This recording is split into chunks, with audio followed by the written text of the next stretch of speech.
selamat datang di Bataknesia Channel.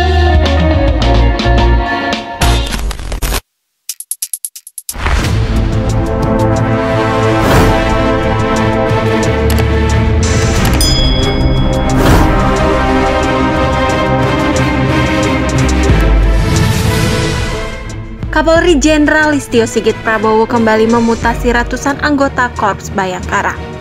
Melalui 3 surat telegram terbaru sebanyak 215 perwira tinggi dan perwira menengah kini berganti jabatan. Di jajaran Pamen salah satu yang dimutasi yakni Kombes Pol Jean Calvin Simanjuntak. Mantan Kapolres Trenggalek tersebut dipercaya mengemban amanat di Direktorat Tindak Pidana Narkoba Bareskrim Polri.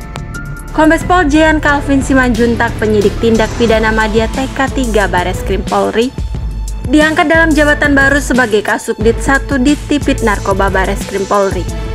Bunyi salinan surat telegram Kapolri nomor ST-747-4-Romawi-Cap-2022. Kembali bertugas di Direktorat Tindak Pidana Narkoba seolah membawa Kombes Pol Jean Calvin Simanjuntak ke bidangnya. Betapa tidak, sebagian besar karir lulusan Akademi Kepolisian tahun 1999 ini dihabiskan sebagai seorang reserse narkoba. Nama Jean Calvin bahkan menjadi sorotan soal ini. Dalam rekam jejaknya, polisi berdarah Batak ini pernah menjabat sebagai Kasubdit 1 Ditres Narkoba Polda Metro Jaya.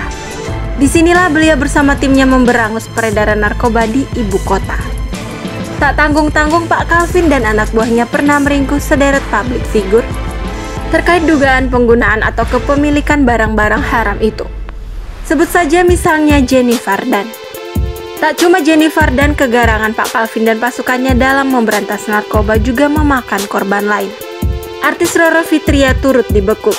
Setelah itu anak ratu dangdut Elvi Sukaesih, Dawia Zaida juga harus berurusan dengannya.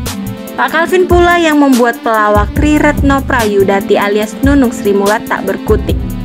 Nunung bersama suaminya Juli Jan Sambiran ditangkap di rumah mereka.